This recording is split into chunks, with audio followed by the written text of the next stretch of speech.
No work, no pay na naman ang beshi nyo. At dahil walang pasok ang beshi nyo, magde-deliver kami ngayon ng pa-order naming siomay sa Kabuyaw. Pero sa Kalamba muna ang punta namin. Andun kasi namin iniwan ang siomay na in-stock namin kila ate. Sobrang hina na talaga ng mga electronics company ngayon. Di na nakakabuhay kung may dalawa kang asawa.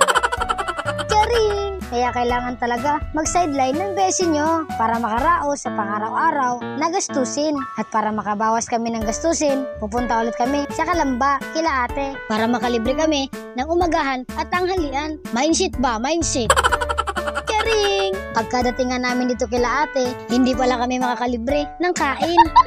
Umalis din kasi kami agad. Nagpapabili kasi siya ng mga paninda niya sa tindahan. Kinuha lang namin ng listahan na ipapabili niya. 1 linggo lang ang nakalipas. Wala na agad laman ang tindahan ni ate. Kaya habang wala kaming pasok, kami ang namamalengke at namimili para sa tindahan niya. Aside sa mga paninda na iniiwan namin kay ate habang may pasok kami.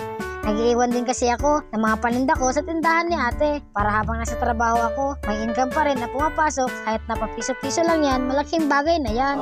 Hindi na nga pala kami nagsuot ng helmet dyan mga kameta kasi dyan lang kami sa tapat ng kanto mamimili. Dito talaga kami lagi namimili sa Abadiano ng mga paninda ni ate. Kung napanood nyo ang previous vlog ko, option lang yung sa Perez kapag walang mga stock sa Abadiano. Dito ko lang pala ipinark sa harap ng tindahan, bungad lang ng kanto ang baby ko. May bayad kasi ang parking nila dito. Habang tumatawid ako, sinisinyasan ko ang mga sasakyan na dumadaan. Baka kasi madali ang beshi nyo. Pilay na nga ang isang paa, mapipilay pa ang isa.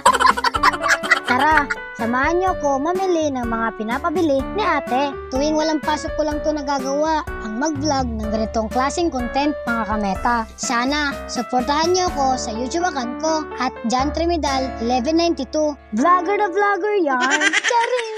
Nagsimula na lang namili ang beshi nyo. Lagi ko dino-double check kung tama ba yung kinukuha ko na nasa listahan na binigay ni ate.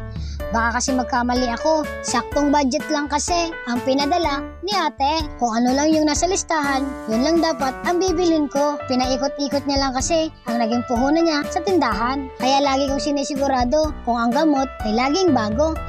Yung mga pinamili ko pala, charing-charing! Pag ako nagkapera ng madami, uunahin kong punduhan ang tindahan ng ate ko. Gagawin kong mini grocery, charing, manifesting.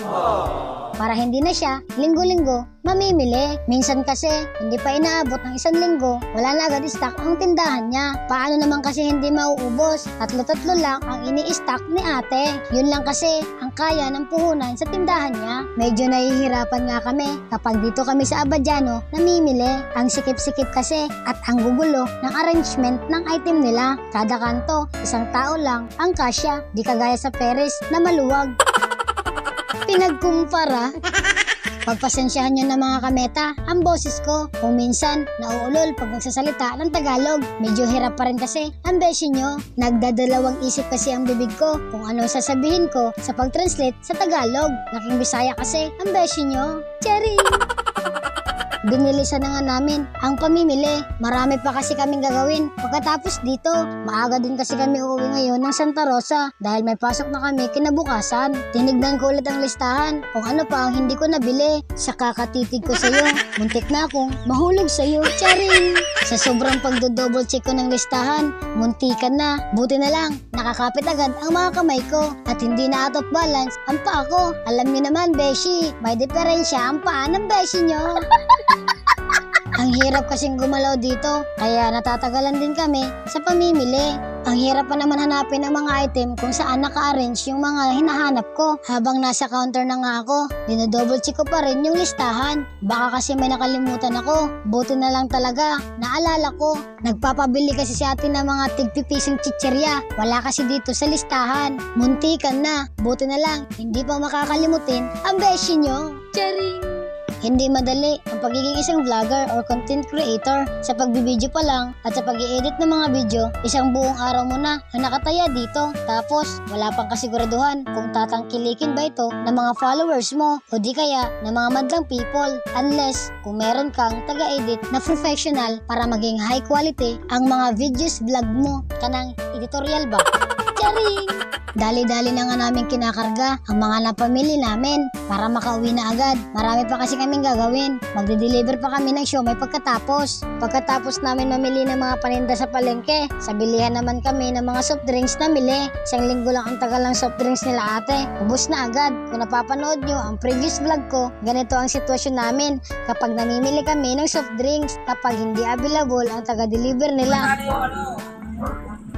Nakikiusap pa nga ako dyan kay kuya, baka pwede pang makahabol. Kaso sabi niya, cut off na daw talaga. Hapon na kasi nung namili kami, kaya cut off na daw ang taga-deliver nila. Kaya no choice na ang beshi nyo. Paisa-isang kahon lang kasi na soft drinks ang kinakarga namin. Kaya maraming beses pa kaming pabalik-balik. Magdi-deliver pa kami ng siomay niyan. Pagkatapos, anong oras na? Buti na lang, dumating si Kuya Nix, asawa ng ate ko. Natulungan kami sa paghahakot, kaya hindi masyadong nabugbog ang bebe ng beshi nyo. Sayang din kasi pag ikakarga pa namin sa namamasaherong tricycle. Ang mahal kasi, ang lapit-lapit lang. Kaya sabi ko, ako na lang, para sa akin na lang ang magiging bayad niya. Charing! Ang hirap talagang kumita ng pera, beshi. Parang gusto kong bumalik sa pagkabata para chill-chill lang. Ang puproblemahin mo na lang at iisipin kung paano ka makakatulog pag pinapatulog ka ng hapon. Charing! Pagkatapos naming mahakot lahat ng mga soft drinks, kunwari, nagpahinga muna ang beshi nyo. Nagkukumpute kasi si ate. Nagbabaka sakali kami na may ibigay na magiging komisyon namin. Yun pala, nagkukumpute ng numero pantaya sa weteng. Nagbabaka sakali daw siya na baka manalo. Pero binigyan ako ni ate ng 200 pang gasolina. San ka pa? Kinuha ko na nga yung mga siomay sa rep at kanina pa nag-aantay yung mga customer ko. Sabi ko kasi andito pa ako sa Kalamba, namimili ng mga paninda ni ate. Yan po pala si Aling Maliit na Marites, ang baby naming tampuhin. Seryoso kapag nanonood ng paborito niyang Mabka, kahit paulit-ulit na niyang napanood. Bumiyahin na nga pakabuyaw ang beshi nyo. Kailangan ko nang mai-deliver lahat ng pa-order naming siomay. Kaso, inabot ng traffic ang beshi nyo. Dito pa lang sa checkpoint. Kailan kaya mawawala ang sobrang traffic dito sa Pilipinas? Inabot na nga kami ng gabi sa pagdi-deliver. Pero na isa, wala pa akong nadideliveran. Natrap ako sa traffic. Buti na lang, yung mga customer ko, hindi nagre-reklamo. Lagi lang ang sagot nila, sige lang, sige lang. Shoutout sa mga customer ko for today's video. Thank you! Ito nga pala, ang first customer ko. Sabi ko, mag-hi siya sa vlog ko. Nahihiya daw siya, kaya tawa lang siya ng tawa. Kaya sabi niya, alis na daw ako at inabot na daw ako ng gabi. Yan pala si Ate Lani. Ang sunod naman ay si Angge. Kaso, hindi ko alam ang bahay nila. Kaya kay Valentina ko na lang iiwan. Isang solid customer ko din to. Lalo na pag siomay. Nagtatanong nga siya sa akin kung may sobra daw ba akong dala. Dalang-dala na lang meron ako. Charing! Kaso sabi ko, wala na. Nakafix na lahat ng for-order na i-deliver ko. Kaya pag mamaritisa na lang ang maibibigay ko sa kanya. Hindi na din kami nagtagal dito kay La Valentin. Pagkaabot ko nga sa kanya ng siomay, ay umalis na agad kami. May susunod pa kasi ako pagdideliveran. Kaso, habang nasa biyahe kami, nagchat si Ay. Akala ko, ikakancel na niya kasi ang usapan namin, umaga, inabot na ako ng gabi.